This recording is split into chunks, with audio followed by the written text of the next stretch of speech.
Good morning, good afternoon, and good evening. This is Dan War. The War Within Alpha has been out for a few days now, and I have invested a significant number of hours into it, testing all things Warrior. Unlike my first couple of videos, this time I'll be giving my opinions on how Warrior feels right now. You already know the deal, it's early alpha. Things can and hopefully will change. Now, enjoy the video.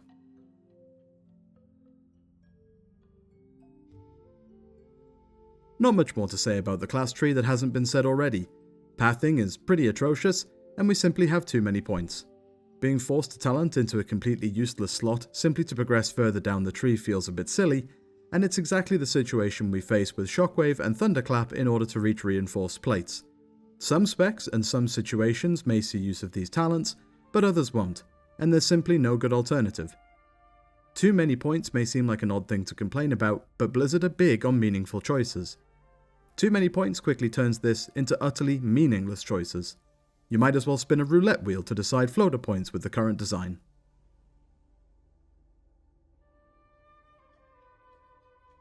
Arms generally feels pretty decent given how low our stats are with the gear we've been given on Alpha. The reduced rage generation doesn't make Arms feel particularly slow on its own, that's mostly due to a lack of haste. There are times that charge weaving has been necessary, but never to an annoying degree. An issue I've encountered has come with the arms tree specifically. Comparatively to Dragonflight, bleed damage is down overall, most likely due to the Thunderous Words change offering less consistent bleed damage and more damage in burst. With that in mind, it would be nice to start opening options for a potentially rendless build. However, this isn't really manageable at the moment due to a lack of interesting single target options in the second tier of the tree aside from Rend and Bloodborne. A fix I would like to see would be to shift the improved sweep and collateral damage choice node to the right in place of cleave, and move cleave down into Reaping Swing's old position. This combined with the removal of the now defunct and pretty pointless Storm of Swords opens the middle branch of the right side of the tree for new single target talents affecting abilities more so than bleeds. This is almost definitely a personal preference, as I believe arms should be based around large individual strikes for damage rather than supplanting it with dots as a backup. As a last note, an adjustment likely needs to be made to the follow-on talents to Avatar for arms specifically. Thanks to the nerf to Warlord's Torment, this talent is now virtually useless, with maybe some application for Colossus, while Blademaster's Torment has been an iffy choice for some time even in AoE. While Slayer may offer a return for this side of the choice node, it doesn't help this talent slot overall from a single target perspective.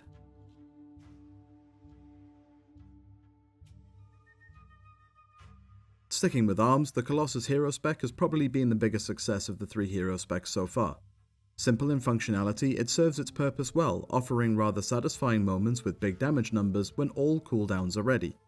A nice byproduct of the Colossus tree is a further emphasis on big mortal strike damage, giving a taste of that arms feel from days gone by.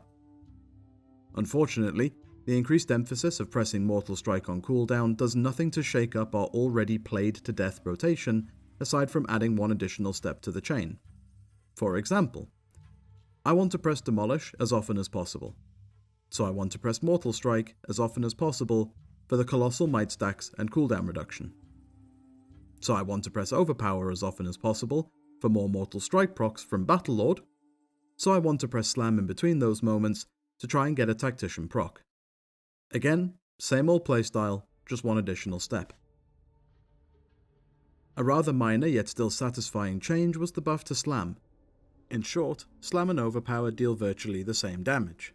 This doesn't seem to change the priority of abilities since Overpower still interacts with Mortal Strike and Cleave, but for single target this makes the moments that Overpower is unavailable slightly less frustrating, since you'll be doing roughly the same damage per global, just with a different spell. In AoE, however, the alternative is Whirlwind, which is rather disastrous due to it dealing a rather pathetic amount of damage, while also losing the old Storm of Swords talent that made it decent. Of course, tuning alone can probably resolve this. One nice surprise is the realization that Test of Might is falling out of favour pretty rapidly in its current state. Thanks to Overpower still being important and the decreased rage spend on individual abilities, Test of Might struggles to stack to any meaningful amount and falls pretty short compared to its counterpart.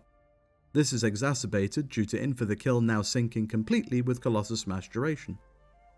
This prospect particularly excites me, as In for the Kill was always the more fun talent between the two. Finally, Spiteful Serenity might actually have a use. Currently, anger management leads to a rather horrendous desyncing of cooldowns, especially when it comes to Ravager and Avatar. This leads to a playstyle of using cooldowns on cooldown and just pressing Demolish with whatever cooldowns are available the second it's ready. With Spiteful Serenity, on the other hand, everything lines up naturally. While technically invalidating the cooldown reduction on Demolish, spending some time at 10 stacks of Colossal Might isn't all bad, thanks to damage increases from Tide of Battle and Arterial Bleed. Not to mention, if In for the Kill truly is to be played over Test of Might, you can have upwards of 23 seconds of additional haste as a result, which has proved quite useful with lower stats.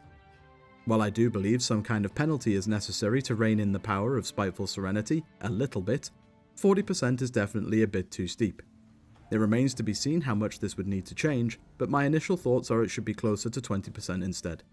This could change as more gear and stats are required, but we will find that out deeper into the alpha cycle.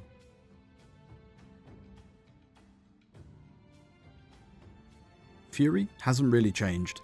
The overall reductions to rage generation and losing the reduced cooldown on Bloodthirst has pushed Fury into a potential of using both filler abilities regularly during the rotation.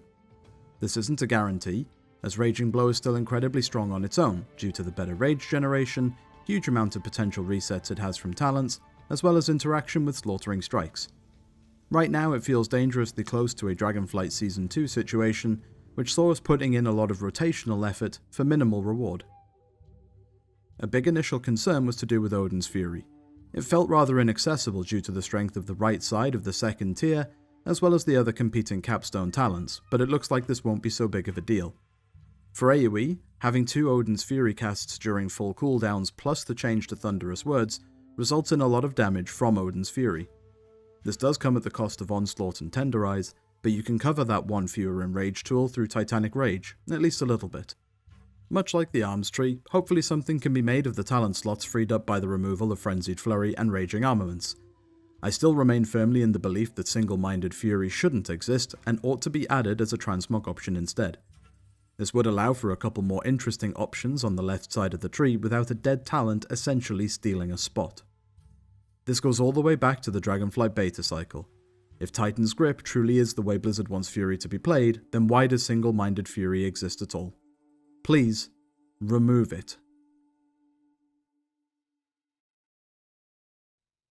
After putting good time into Mountainth, many flaws are beginning to appear. Firstly, I have no idea where this hero spec is supposed to get its damage from.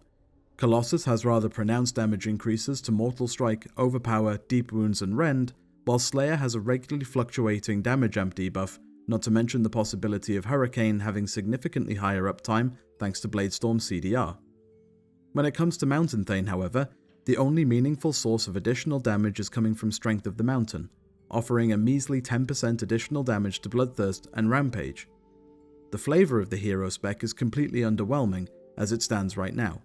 Lightning Strikes deal no significant damage, which is fine if the intention is for this mechanic to simply proc other effects within the hero tree, but these proc effects need to be meaningful.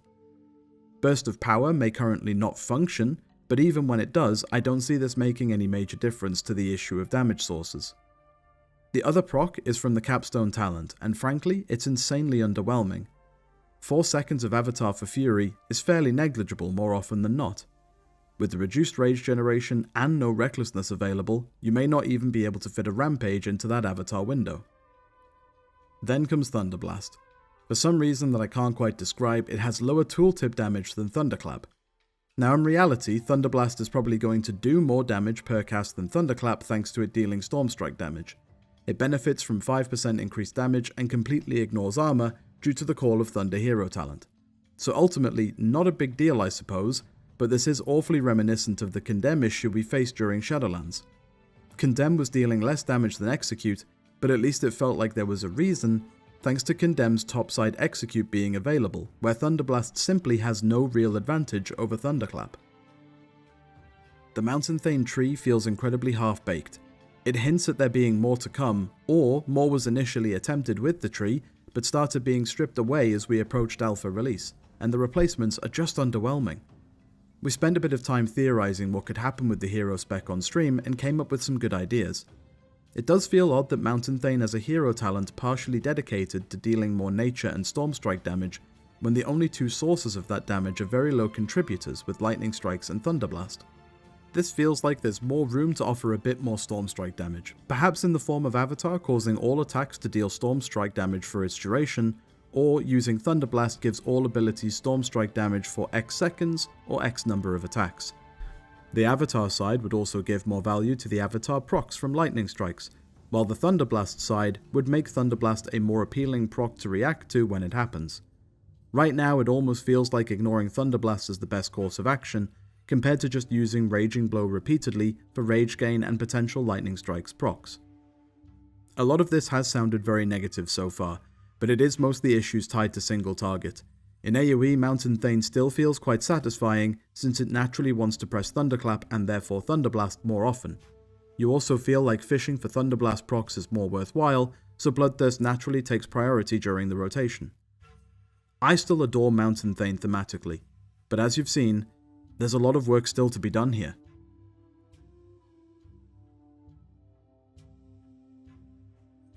Slayer is still bugged, and I can't say I've invested an awful lot of time into it.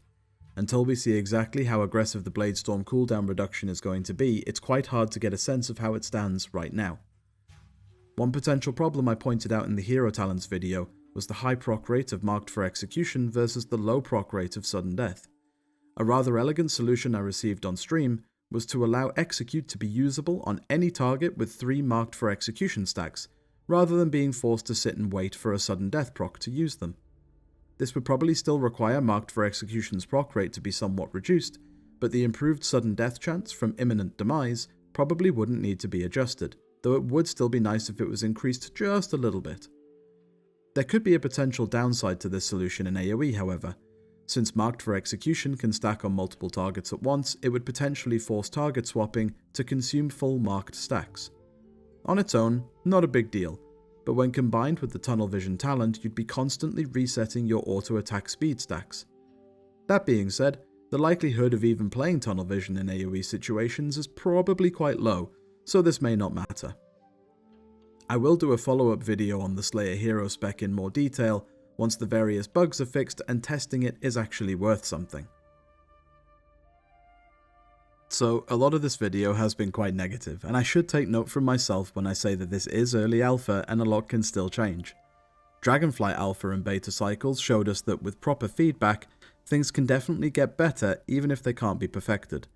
Hopefully lessons have been learned from then and we can see some rather radical changes and improvements over the coming weeks. I will continue to test all aspects of DPS Warrior over on my stream on a rather regular basis. If you want to come and join in with your own suggestions, you can over at twitch.tv/Dan_war. You can also leave your thoughts in the comments. My socials and Discord will be in the description of the video, so feel free to join me there as well. Thank you for your time and attention today, and I'll see you again.